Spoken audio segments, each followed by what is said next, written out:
So my talk's just a little bit different because it's not about the child with autism. This is more about an undercurrent of the health issues that we're seeing happening in the moms. It's not excluding the fathers from this, but this has a little bit more to do with the mothers. So that's why I have this. I'm not using my mouse here. Just a second. I'm going to unplug the mouse. Can't find my cursor. Oh, here it is. Here it is. All right, so here we go. We're going to talk about the biochemistry of the parents who have a child with autism, and we're going to look at what was found, and I'm going to use some words, and you're going to say, I don't know what that is. Don't worry about it, because the next step is we're going to define what that means, what they found.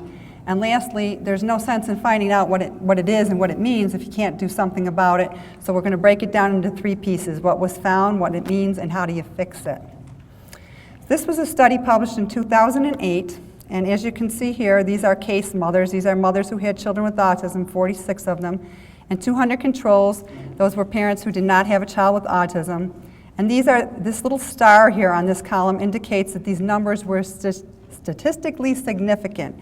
So we see that the mothers were found to have elevated homocysteine, elevated SAH, lower levels of GSH, which you've heard over the course of the past few days is called glutathione, and lower and higher levels of something called GSSG, which is oxidized glutathione. And remember, I said I'll define these for you as we go, so don't worry about it right now.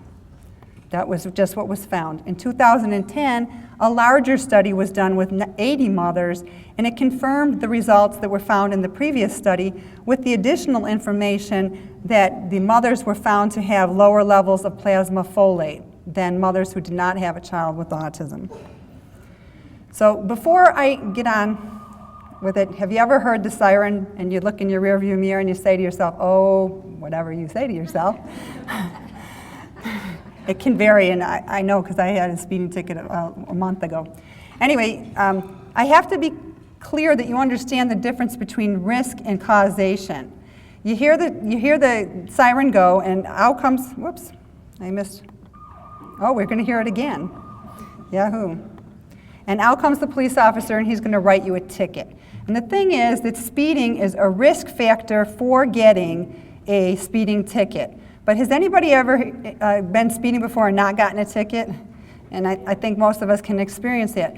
Because the speeding isn't causing the ticket, it's a risk factor for. And you have to understand that what I'm presenting to you are risk factors, and they're not causative. I'm not standing up here telling you, if you have this, then this. I'm telling you those are risk factors. So as long as we're clear about that, we'll go on to the next slide. So the moms had this elevated homocysteine. What does it mean? This was taken from the 2010 study, and basically what the quote is coming down to, I like to simplify things so we don't have to read the whole quote, is that as your homocysteine level goes up, that implies that your folate level is going down. That's called an inverse association.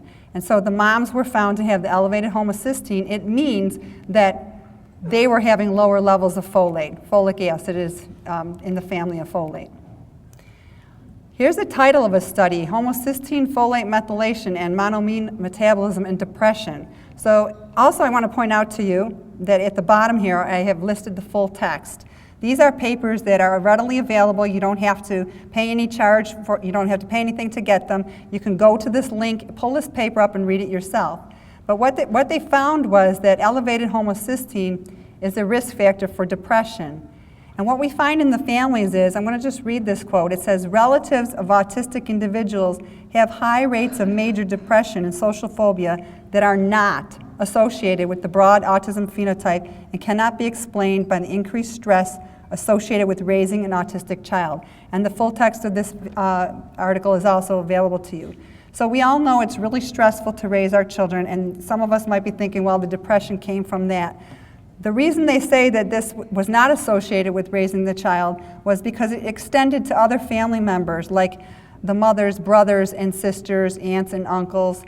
So they concluded there was a propensity toward depression in the families. This study looked at using fluoxetine, which is a SSRI, Prozac basically, And then in the study, they said that folic acid should be given in doses sufficient to decrease plasma homocysteine. So if I were to ask you, and you don't have to raise your hand, it's a private issue, if you have depression,